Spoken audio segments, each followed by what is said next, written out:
और ईरान की सत्ता दे देते हैं एक ऐसे लालची व्यक्ति के पास, रजा पहलवी के पास। जो लोग रेजा पहलवी के खिलाफ आवाज उठाते थे, रेजा पहलवी की जो खुफिया एजेंसी थी उसका नाम था सबाक।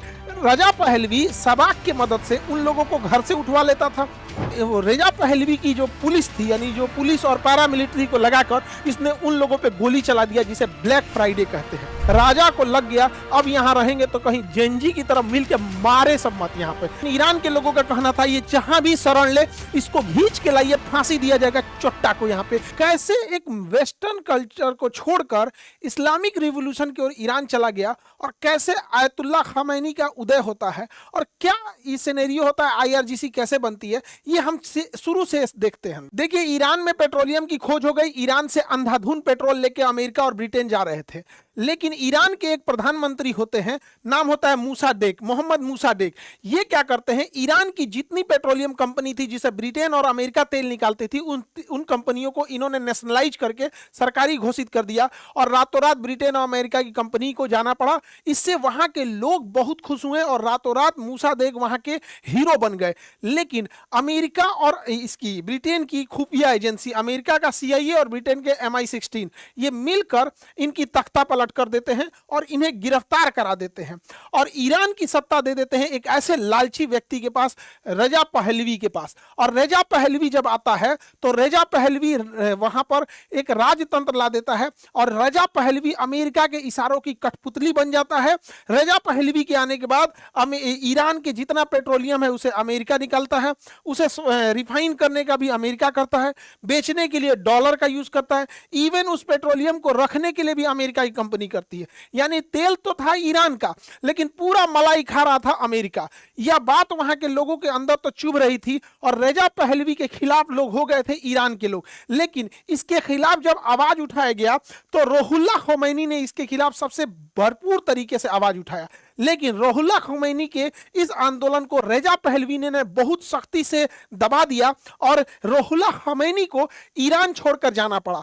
फाइनली ये फ्रांस इनको शरण दिया था, फ्रांस में जाके रह गए, लेकिन वहां से भी संदेश भेजते थे, लेकिन उतना प्रभाव नहीं पड़ता था। जो लोग रेजा पहलवी के खिलाफ आवाज उठाते थे, रेजा पहलवी की जो खुफिया एजेंसी थी उसका नाम था सबाक। रेजा पहलवी सबाक की मदद से उन लोगों को घर से उठवा लेता था और जो उसके खिलाफ बोलता था उसकी पूरी फैमिली को उठा के इतना बुरा टॉर्चर करते थे सब और मार डालते थे सब। कोई भी रेजा पहलवी के खिलाफ बोलने के लिए तैयार नहीं था। रेजा पहलवी अमेरिका के प्रभाव में आकर व्हाइट रिवॉल्यूशन लाता है और ये रेजा पहलवी एक नंबर का शराबी आदमी था, बाद में कैंसर से मरा भी, और एक नंबर का अय्याश था। ये अमेरिका से प्रेरित होकर व्हाइट रिवॉल्यूशन लाता है और इसे शराब पीना और अय्याशी बहुत शौक था। तो इसने कहा कि लोग हमारे पे उंगली उठाएंगे, उससे अच्छा सबको शराबी बना दो, सबको अय्याश बना दो। 1979 की बात बता रहे हैं। उस समय ईरान में शराब खुलेआम हो गया। ये उस समय की स्टूडेंट्स का ड्रेस है ईरान में। इसने ऐसे कल्चर को वहां लागू कर दिया, अश्लीलता भर भर के ले आ दिया पूरा ईरान में। ये उस समय की मैगजीन चलती थी ईरान की। तो ये रेजा पहलवी अपनी पत्नी के साथ मिलकर बहुत पैसा उड़ाता था। इसकी पत्नी भी वैसा ही बौंक थी, पूरा पैसा उड़ाने वाली थी। साथ ही 1971 में इसने ऐसा भयंकर गलती किया रेजा पहलवी ने कि पूरी ईरान की जनता खिलाफ हो गई। वह पेट्रोलियम का पैसा तो एक तो आ नहीं रहा था, अमेरिका ले जा रही थी। जो बचा हुआ पैसा था 1971 में पार्सेपोलिस नाम का एक त्योहार आयोजित किया गया। पूरी दुनिया के लोगों को बुलाया गया पर्सिया यानी ईरान के तेहरान में। पूरी दुनिया के राजदूतों को, पूरी दुनिया के नेताओं को बुलाया गया, अंधाधुंध पैसा खर्चा किया गया।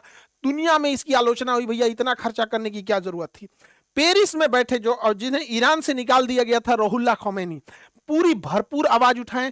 मैगजीन के माध्यम से, न्यूज के माध्यम से, पत्रिका के माध्यम से, अपने भाषणों के माध्यम से ईरान के लोगों को संबोधित करते थे और ईरान के लोग इसके खिलाफ अब आवाज उठाने लगे अपने राजा रजा पहलवी के खिलाफ। रजा पहलवी ने सबसे भीषण गलती कहां कर दिया, उसने क्या किया, 8 सितंबर 1978 को 8 सितंबर 1978 को लोग जुमे की नमाज पढ़ के बाहर निकल रहे थे और उसके खिलाफ पूरा प्रोटेस्ट कर रहे थे राजा रेजा पहलवी के खिलाफ। यहाँ पर अमेरिका उसका साथ दे रहा था, लेकिन इन रेजा पहलवी की जो पुलिस थी, यानी जो पुलिस और पैरामिलिट्री को लगाकर इसने उन लोगों पे गोली चला दिया जिसे ब्लैक फ्राइडे कहते हैं। और जैसे ये गोली चली, आंदोलन और उग्र रूप ले लिया और देखते देखते पूरा ईरान इस जन आंदोलन में आ गया और पूरी तरह से ईरान को चारों ओर से घेर लिया गया। गली गली से पूरी विरोध होने लगी। राजा को लग गया अब यहां रहेंगे तो कहीं जेंजी की तरफ मिलकर मारे सब मत। यहां पे ईरान के लोगों का कहना था ये जहां भी शरण ले इसको खींच के लाइए, फांसी दिया जाएगा चोट्टा को। यहां पे रेजा पहलवी ठीक था, सोचा भारत के एकदम खिलाफ रहता था। रुहुल्लाह खमैनी जब यहां आ गए तो रुहुल्लाह खमैनी ने कहा कि वेस्टर्न कल्चर खत्म, व्हाइट रेवोल्यूशन खत्म। ईरान को इन्होंने इस्लामिक रिवोल्यूशन कर दिया, इस्लामिक रिपब्लिक ऑफ ईरान कर दिया और इन्होंने इस्लामिक रूल को लागू कर दिया। और ईरान में जो इसे डांस बार खुल गया था जगह जगह, सिगरेट का, शराब का, नचनियों का, अय्यासी का जो अड्डा बन गया था, रुहुल्लाह खमैनी ने कहा कि सब लोग बंद करो इसको। बंद नहीं कर रहा था सब। इन्होंने कहा सब लोग को एक के दिन लाइसेंस देंगे, स्टेडियम में आना, सबको गोली मरवा दिया। नहीं आप तोरा लाइसेंस देते, सबको खींच खींच के गोली मरवा दिया यहाँ पे। अच्छा, अंग्रेजों की चाल समझिए, एगो बिलार चाल चलवाता है सब, कैटवाक माने चारों ओर से लोग देखेगा और मैं अंडरवियर पहन के ऐसे ऐसे चलेगी सर, कैटवाक, बिलार चाल। अरे भाई तो पूरा कपड़ा पे चले ना, चड्ढी अंडरवियर पे क्या जरूरत है ना चले अभी। ये कल्चर खराब करते हैं सब, समझिएगा। यूरोप वाले सुंदर नहीं आकर्षक बनने का प्रयास करते हैं सब। देखिए ये है आकर्षण और ये सुंदरता होती है। सुंदरता और आकर्षण में अंतर होता है। आप रामायण देखे होंगे, सीता माँ को देखिए, कोई भी व्यक्ति सीता नहीं कर, अपने से मां निकल जाता है, सीता मां यहाँ पे। तो यहाँ पर क्या है ना, आप देखिएगा, चाहे हमारी जो संस्कृति है तो हमारी संस्कृति को ये सब गलत दिखाएंगे, सब कहेंगे सब पिछड़ी संस्कृति है, जबकि हमारे यहाँ ऑटोमेटिक सम्मान झलकता है, ऐसे चीजों से होता है। तो जब हम भारतीय परिदृश्य में रहते हैं तो ये सुंदरता है। और वेस्टर्न कल्चर सुंदरता नहीं, जो सुंदर नहीं रहता है उसे अंग दिखाना पड़ता है, वो आकर्षण होता है। तो वेस्टर्न कल्चर आकर्षण पर फोकस करता है और भारत सुंदरता पे फोकस करता है। तो सुंदरता से सम्मान की नजर से देखा जाता है और इन लोगों को एक सामान के नजर से देखा जाता है। तो डिपेंड करेगा, सम्मान के लायक है तो सम्मान के नजर से, सामान बन के घूमिएगा तो सामान बन के लोग देखेगा यहाँ पे।